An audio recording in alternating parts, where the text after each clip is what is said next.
What are we up to today? 71, right at the very top. Okay, so we've been discussing a man who takes a vow not to support his wife and what her rights are under that circumstance. So the Mishnah said, Rabbi Yehuda Omer B'Yisrael Chodesh Echad. For a regular person, it's, he can vow. If he vows up to 1 month not to support her, then he can appoint a trustee to take care of his responsibilities. But if he's a Kohen, then 2 months, because it's advantageous to her to be married to a Kohen because she gets to buy truma and eat truma, which is cheaper. So Gemara says, Hainu Tanakama. So the way he phrased it is that for a regular person, it's 1 month. For a Kohen, it's 2 months. For a wife of a Kohen, for a Kohen, it's 2 months. So the Gemara asks a bit of a strange question. Like, he's not arguing on the first point, right? He's not arguing on the regular person. So it's a bit of he's just adding on that for a Kohen, it's different. So it's a bit of a strange question. But Amar Abaye, Abaye says, Kohenes also lashmin. In fact, that's what he answers, that it's not that he's arguing about the regular people, he's just coming to add on a new detail about a Kohen, that a Kohen is different. Rava has different answers. Chodesh male v'chodesh chaser yikabedayla. What's the difference? Whether they're actually arguing about the regular person and the 1 month. They're arguing, he's arguing about, as you know, a month in the Hebrew calendar can be either 29 or 30 days because the lunar cycle is about 29 and a half days. So we kind of alternate.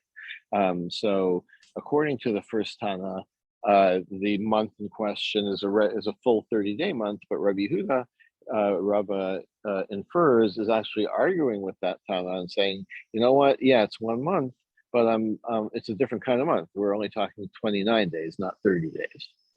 Okay, that's again, I don't really see the Abaye's answer seems a lot more obvious that he's not arguing about the first point. He's coming to add a second detail. Rav says, Lo shanu ela b'mafarish. So this whole idea that you provide a trustee is only where the vow specifies 30 days. Okay, aval b'stam, but where the duration of the vow is unspecified, and so it lasts, forever, right? If you just take a vow and you don't say how long it lasts, then it's a permanent vow. You don't see the altar being ksuba. So then you don't wait 30 days. You give her the ksuba right away, divorce her right away. Shmuel says, no, don't do it that way. Even if it's an open-ended vow, wait 30 days. You can support her with a trustee for 30 days. Shema yimtza pesach v'nidro, because as we've discussed many times, a person can have regrets about a vow that he took, and then he'll go to a chacham, an expert, and he'll say, listen, I didn't realize when I made the vow the implications and the ramifications and so on. If I had realized it, I wouldn't have made the vow, and then he can be released from his vow. So don't divorce the woman right away. Support her for 30 days through a trustee. If you haven't yet, at that point, found a way or wanted to renounce the vow or annul the vow, then divorce her, right? Then give her a ksuba. So Gemara says, "V'ha iflu bei chalazivna." So this the Gemara often ask, like, why are you telling me this? We know this already, right? Rav and Shmuel already argued about this. Titnan, what's the Mishnah? Person vows that he's not going to have sex with his wife, which is one of his marital responsibilities. Beis Shammai says if it's 2 weeks, up to 2 weeks, that's okay. They can stay married. He's not depriving her to the point that she can demand a divorce. Beis Hillel and Beis Hillel says 1 week. Rav, and Rav says this is where it's relevant to us and the support issue. Machlokas b'mafarish. What they're only arguing when he says the vow is no sex for a week or no sex for 2 weeks. But if he makes it open-ended, then he divorces her. He's forced to divorce her right away for not providing his responsibilities. Shmuel says the same thing as he said here. That even if it's an open-ended vow, wait 2 weeks, right, and see if he regrets it. Right.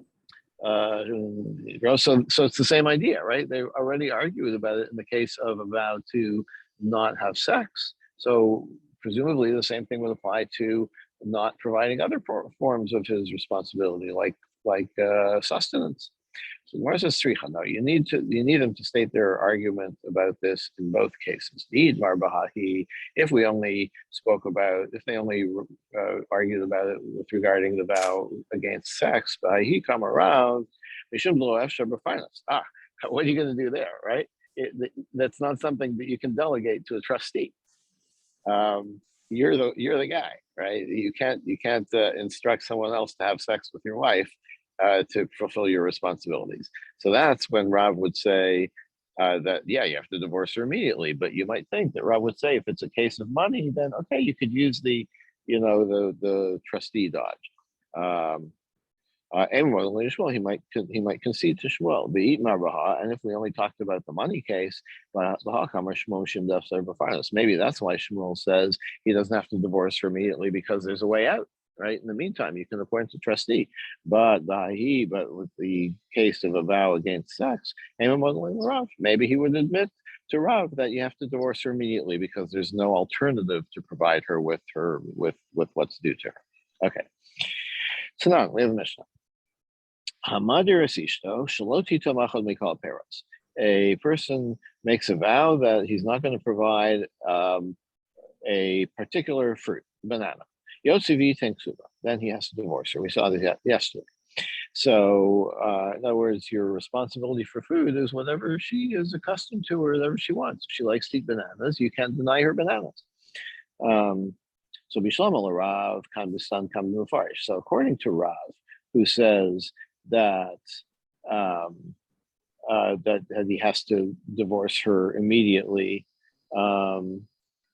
you could. In our case, so here, I'm sorry. Here, in the case of the banana, we don't see any distinction between 30 days, not 30 days, right? There's no time limit, right? It seems like any vow of any length, you have to divorce her right away. So according to Rav, it makes sense. Kan bistan, kan b'mafarish. So this Mishnah is the banana Mishnah is talking about. It doesn't mention any time period. So if it's a permanent vow, then you divorce her right away. But Shmuel Kasha, but Shmuel says if it's a permanent vow, you still wait 30 days. How come this mission doesn't refer to a 30-day waiting period? Our answer is we're talking about where she made the vow and he allowed the vow to stand. So she says, I'm not going to take any bananas from you. And he says, fine, right? So then,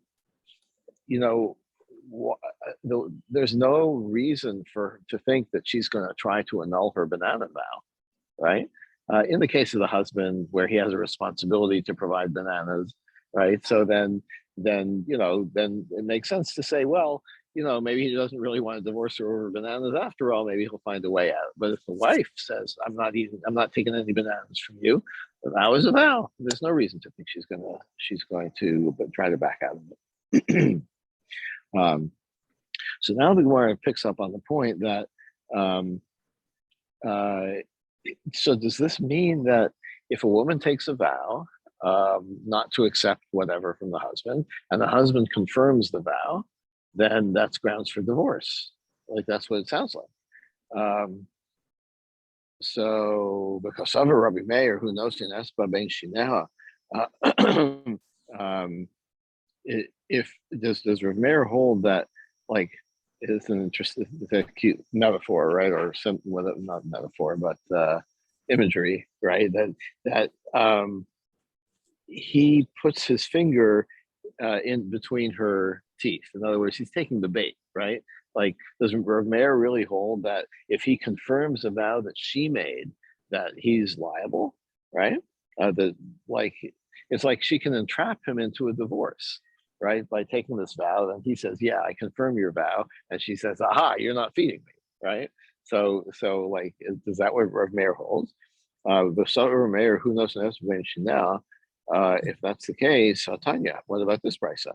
Aisha should not be a Nazir. A woman became a Nazir, right? She swore off wine. And the husband heard about the vow and he let it go, right? He has the right to on the same day to annul it, but he did not. He let it go. Rabbi Meir, Rabbi Huda, remember Meir, Rabbi Huda say he nasa now. She basically put herself in this trap. Um, so she's like responsible um, for disrupting the marriage. So if the husband initially wanted to annul it, then he can do so. But if he didn't, and he says, you know what, I'm not going to even bother to annul your vow. I just don't want a wife who's a Nazir, right? A wife who takes vows. Not for me. You're divorced, right? She leaves. She doesn't get her ksuba, right? I mean, he still has to divorce her, right? There's still a formal requirement of the divorce, but the question is who's responsible here? If he's not responsible for the divorce, then then he doesn't have to pay the ksuba. Rabbi Yossi, Rabbi Yossi, and Rabbi Elazar says, "Who knows in explanation? It's his fault here." But he could have, he doesn't want a wife who takes vows, so you have the right to annul the vow. Like, don't be so drastic. You don't need to divorce her. You can just annul the vow. So if he wants to annul it, he can. But if he says, you know what, I don't want to be married to you anymore because you take vows, you don't have the right to say that. Yossi, you can divorce her, but you take ksuba, but you have to pay the ksuba, right? So Rabbi Meir in this argument says specifically that it's the wife who's the troublemaker here by taking the vow in the first place, right? Versus Epuch, you know what? We must have gotten that backwards. Attribute the opinions here the opposite way. It's Rabbi Meir, Rabbi Huda, who knows in. It's Rabbi Meir who says that it's his responsibility, and Rabbi Yossi who says it's her responsibility. So now, wait a minute. The Sover Rabbi Yossi, he must know. Well, if that's the case, let's look at the Rabbi Yossi side because we're going to see. So now you trying to say that it's Rabbi Yossi who says it's her fault, right? It's her responsibility, but it's not. But we have a Mishnah in which Rabbi Yossi contradicts this. Rabbi Yossi Omer, Ba'anius shalom nosan kitzvah. In the case of poor women, if he if he made a vow not to sustain her, then he divorces her right away. He is required to divorce her right away. So in this case, sorry. So this is the same Mishnah. 1 second. Yeah, so in our Mishnah, it's the woman who is initiating this vow, and Rabbi Yossi says that that it's his responsibility. So here he says it's his responsibility. So you can have both ways. In the Mishnah about the vow of becoming a Nazir, either Rabbi Meir or Rabbi Yossi who said that one says her fault, one says it's his fault. So if you have two other sources that both say that Rabbi Meir and Rabbi Yossi put the onus on him, on the husband, so how do you reconcile this other source, right? One of them is saying the opposite, right? You can't just do it by reattribution. So Ema, so how we're still going to try to reread that brisa. So we had pairs, right? We had Rabbi Meir and Rabbi Yehuda saying one thing, and Rabbi Yossi, Rabbi Elazar saying one thing. Let's reread it. Rabbi Meir and Rabbi Yossi are on the same side, and Rabbi Elazar and Rabbi Yehuda are on the other side. Okay, fine. So if you're rereading a brisa already, you might as well reread it to the best of that, to conform to other sources. All right. But we're not done, because now we've got a third member of this foursome, Rabbi Meir or Rabbi Yossi, we've already demonstrated their opinions that it's his fault, it's his responsibility, but there's still Rabbi Yehuda and Rabbi Lazar, who we're now putting on the other side of the coin, saying it's her fault, but now we're going to find a contradiction about Rabbi Yehuda. The son of Rabbi Yehuda, he knows not. Does Rabbi Yehuda say it's her fault? Well, it's not. We have a Mishnah. Rabbi Yehuda Omer, Yisrael Yom Echad Yikayim. In the case of a non-Kohen, if the vow is only for one day, then you can keep the vow. If it's longer than one day, then you have to divorce her. So again, even though it's the wife who made the vow, Rabbi Yehuda here puts it on the husband as well. So now we've got three of the four who are putting it on the husband. So Amos is more predictably answers Rabbi Meir, Rabbi Yehuda, Rabbi Yossi, Rabbi Yehuda, Rabbi Lazar, Omer, Hinasna. So we're now going to say, okay, you know what? It's three of those four rabbis who said it's his fault, and only one, the last one standing, Rabbi Lazar, who says it's her fault. If you're going to say, well, that's not very balanced. It looked like the Mishnah was pitting 2 against 2, and now you're changing it to 3 against 1. That's too much of an emendation.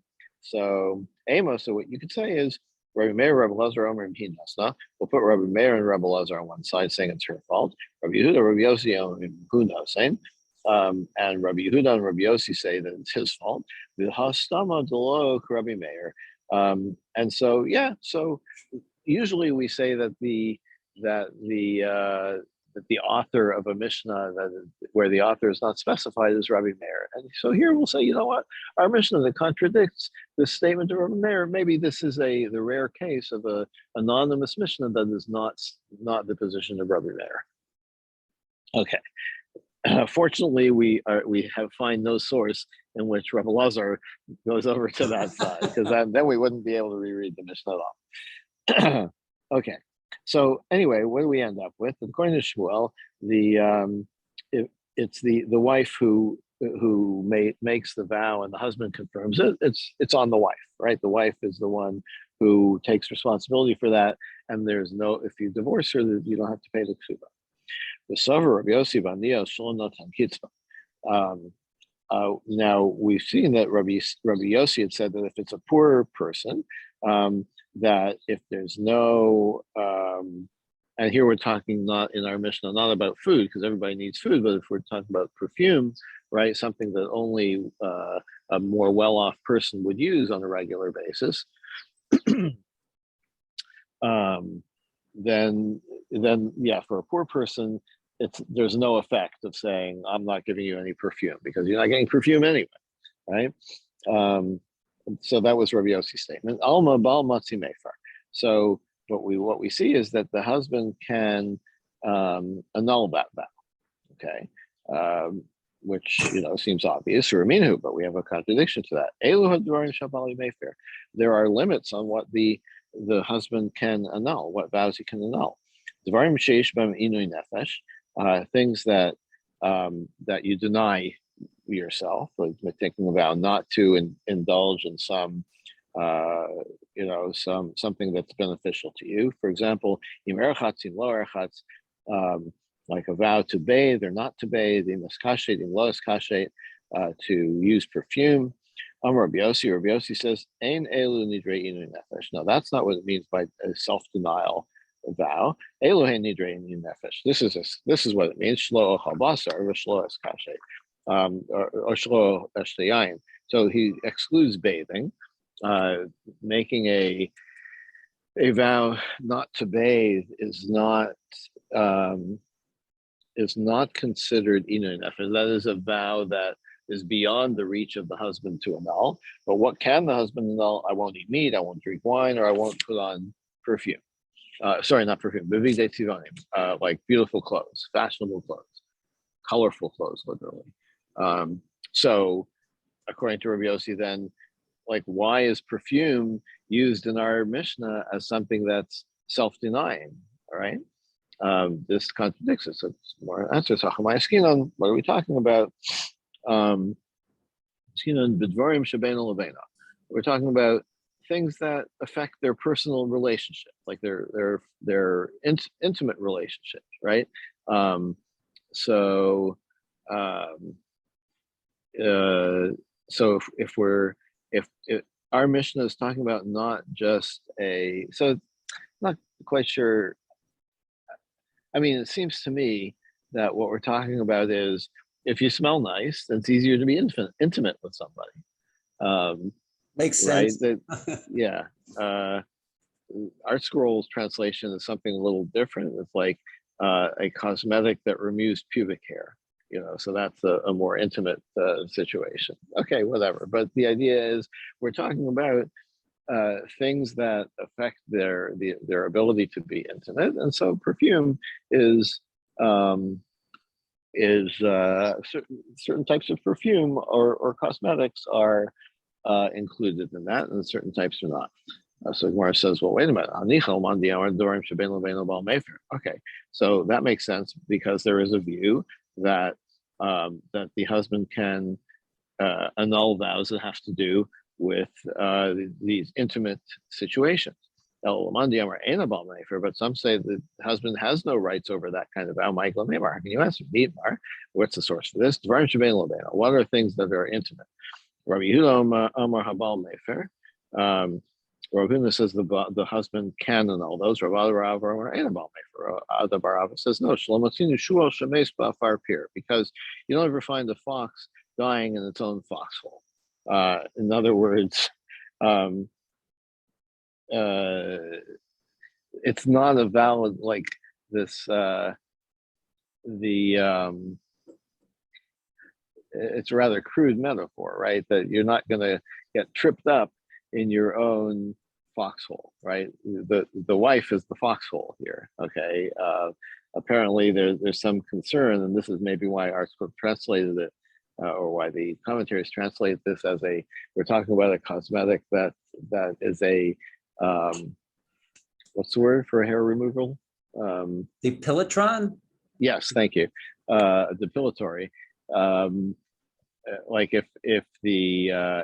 if there's too much pubic hair, then the husband could get entangled in it or something. It's like, I don't know, this seems a bit nutty to me, but so Ravada Barava is saying that just because the woman has too much pubic hair is no reason for the husband to be concerned. Okay. I'm a bit at sea here and what they're really talking about. But anyway, we'll propose another solution.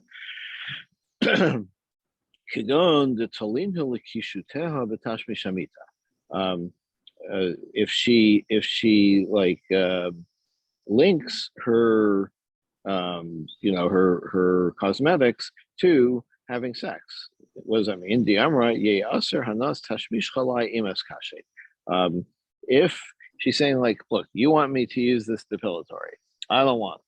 I'm making a vow that if I use it, then you don't get sex. Okay. Now that certainly is a obstacle to their having sex. So therefore, if the husband annuls the vow, then it's his responsibility. But then if he doesn't annul it, right, then the vow takes effect, right? So Kedam Rav Kana, and Rav Kana supports this. Yamar Rav Kana, Hanas Tashmishi Alacha. If the woman takes a vow saying, I'm denying you the ability or the benefit of sleeping with me. Kofeha u'mishamasha. Like he can force her. This vow is not a good vow, right? It's not a valid vow, and he can ignore the vow basically, and sleep with her.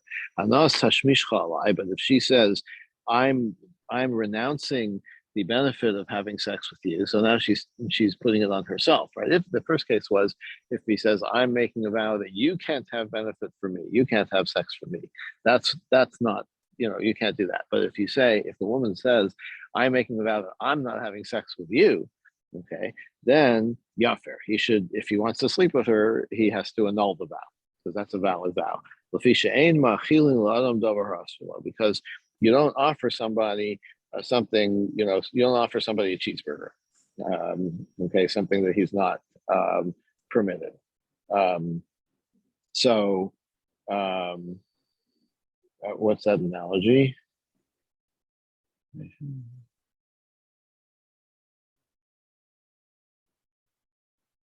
Um,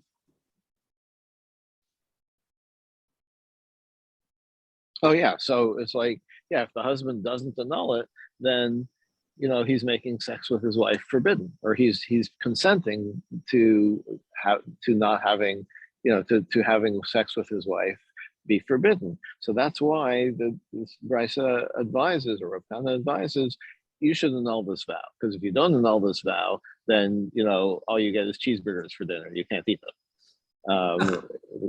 Okay. So Gemara says, well, wait, wait. So in the case where she's saying, if I use the depilatory, then no sex. So let her not do it, right? She doesn't, nothing has, there's no, it's not necessary, this vow is not necessarily going to be activated if she doesn't, fulfill the first part. So Gemara says, in Cain, Karla Manivelis.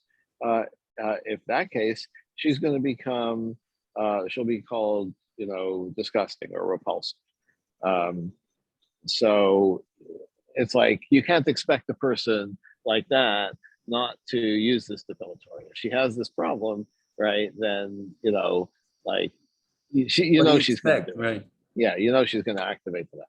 So the Gemara says, all right, fine. So let her go ahead and do that, and she will be forbidden to him. Either for 2 weeks, or like, why divorce her immediately? We're saying now, like, we've seen already that there's a waiting period during which the husband can, the person can be expected to perhaps try to annul the vow. Mar says, that's if the waiting period, as we've seen before, it's where it was the man who made the vow. The Sabra mirtach she'll think that, listen, he was in a bad mood that day, right? He was angry at me. But he's going to calm down. He's going to come around, and then he'll seek a way to annul the vow. But if it's her who makes the vow and he refuses to annul it or declines to annul it, she's not going to say, oh, he was in a bad mood. I was the one who made the vow, and he didn't annul it. He must hate me, right? Clearly, he doesn't want to sleep with me in the first place. So there's no expectation from her that he's going to seek an annulment, and therefore we demand a divorce immediately. Okay. Rabbi Yossi said in the Mishnah, Banios Sholonatan Kitzba, in the case of a poor woman who renounces cosmetics, it's all, so the divorce is only if there was no time limit for the vow, right? But if there was a time limit, then then they can abide by that. The Kamakisma, what kind of time limit? Amar Rabbi Yehuda said 12 months. Rabbi Baruch Hana, Amar Rabbi Yochanan, Esther Shanim, 10 years. Rabbi Chizda, Amar Avimi, Regal, one, like the period between one holiday and the next, which we have with when it comes to vows, we actually have that as a category. It's like, when is a vow considered late? So they argue, like, when do you bring, if it's a vow of bringing the sacrifice, so when would you do that? When you happen to be going to the temple anyway for the festival. I have a question. Yeah. So suppose one of these cases, as you've just discussed, come before the Bet Din. Yeah. Can they just say, I think this is a situation where you guys should just work this out rather than go ahead? Did it work that way, Dov, or did they actually hold to the letter of the law, if you will? Well, the whole thing with vows is that there are all these dodges, right? Because you can always find a way to say, you know what, if I had known when I made the vow, what I know now, I wouldn't have done it, Right. and then you can be released. So, that opens I think that opens the door to try to find those dodges, even if you're really motivated by something else, right? Like you say, like by trying to get the couple to work it out. It's like, well, we can release you from the vow. They find a way. They could find a way uh, to annul the vow, but I think it's also at the discretion of the court, right? Right. It's like they may be inclined or not inclined to do so for various reasons, whether social or whether having to do with the particular nature of the particular relationship. I think there's a lot of discretion granted here Right. to the court. You would hope there's Yeah. discretion, right? Yes, you would. Yeah, and to be clear, it's not necessarily a court. A vow can be annulled by a Ah, single chacham, by a ah, single expert, or oh, in the oh, matter, that's a whole other which is story. unusual also, Right. right? Yeah. Um, okay. Oh, and why did Rochiza say that it's that the time period that is that he can that that he can specify is until the next holiday, because the festivals is when people dress up and use cosmetics and stuff. Rabbi Yossi had said in the Mishnah, if it's a wealthy person, then we allow such a vow to exist up to 30 days. Why that time limit? If you use a good perfume, it's going to last you 30 days. Okay, again, I don't know. The aftershaves that I'm familiar with, they don't have that long lasting of effect, but okay. Okay, next Mishnah. Amadir Asisho, person makes a vow for his wife. If you make a vow saying, my wife, you can't go visit your parents' house, your father's house. Now, ordinarily, I can't make a vow for you, right? I can't say, Stan, I'm making a vow that you're not visiting your father's house, right? That makes no sense, right? But probably what the Mishnah is saying is like, I'm not going to provide you with my responsibilities, whether it's food or sex or whatever, if you go to your father's house, right? So is that valid? If the father lives in the same city, then chodesh echad yikayim. So he can make that condition, he can make that vow up to 30 days. Shnayim Yosef thinks about. If he goes into the second month, then if he says like you can't visit, no food if you visit your father's house in the next 90 days or 45 days, then that's not valid. Then if he wants to enforce that, if he takes that vow, he has to divorce her. Now, what about Bisman Shibi Acheres? So that's when, if the father is local, then she has an expectation that she'll visit more often. But if he lives out of town, regular chadikayim, then if the vow is up until the next festival, when you're traveling anyway, and presumably you'll see your father, you'll meet in Jerusalem, then that's okay. But if it includes the next holiday, then Shlosha Yosef Suba. But if it extends to the three coming holidays, right, like Pesach, Shavuos, and Sukkot, then he has to give a ksuba. Obviously, the Gemara is going to ask, what about 2, right? So we'll see that in the Gemara. What if you make a vow that requires your wife not to go to make a shiva visit or to go to a wedding, or not necessarily a wedding, but to any kind of simcha? So Yosef thinks that's not valid. You have to divorce her right away. You can't expect her not to do these things. Because basically you're locking her in, right? If you can't go to a shiva and you can't go to a wedding, where are you going to go? Right. In other words, you're cutting her off socially, so you can't do that. If you're doing that, you have to divorce her. But if if he claims an ulterior motive for doing that, we'll see what that is in the Gemara Rashai. Then he's allowed. We'll leave you in suspense till we get to that in the Gemara. Amar. But if he said to her, "O Mashamartilach, O Shetahem Mimala Umar Ashpa," If he says, I'm denying your sustenance, denying me responsibility, take a vow to deny you my responsibilities. Um, um, if you reveal the secret to somebody, or if you don't tell me somebody else's secret. So that's an kind of a very onerous restriction, or denying you my responsibilities unless you like take out the garbage or sweep up the garbage. Yosef thinks about it. And that's for that those reasons, like that's not a valid reason. Um, you have to divorce her. Okay. So now the Gemara says a lot to be explained in this Mishnah. So let's see where the Gemara goes. Pagu for Kasha. This whole thing is contradictory. The rule about how many holidays, right? Amarta regalecha dikayim. Hashnayim Yosef eating ksuba. You said if like up to one holiday you can make this vow, right? That don't visit your father until the next holiday, right? So which implies that if you extend it to 2 holidays, you can't make that vow, right?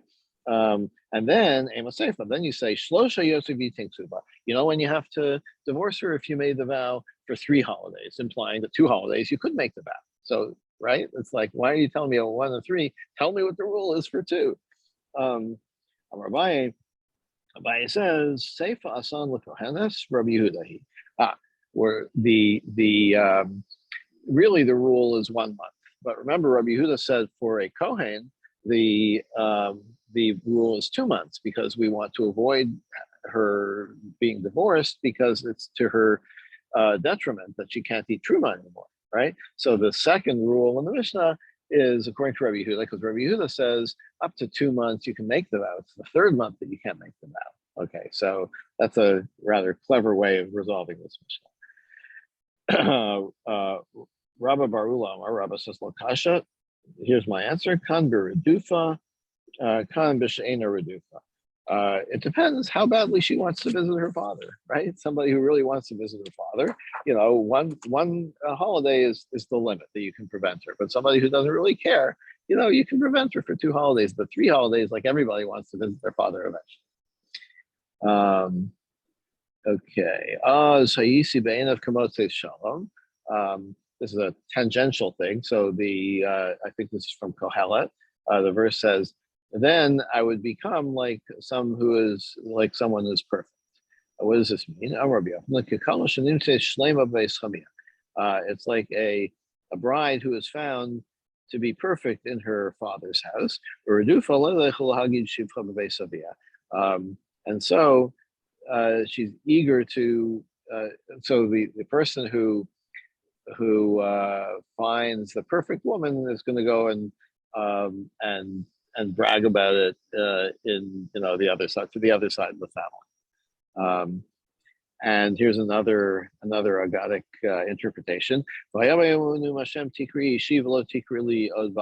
the verse, I think this is from Hosea. God says that one day you'll call me your husband and not your own, right? There's 2 terms in Hebrew for a husband. One is ish, literally man, and one is baal, which is literally owner, right? But they both mean husband. But obviously one is more one is a little more palatable, I guess, or more intimate, maybe. I'm not sure what the word is. Rabbi Yochanan, that when are you like when do you call your husband your ish, not your baal? Like a bride in the husband's father's house, not like a bride in her own father's house. In other words,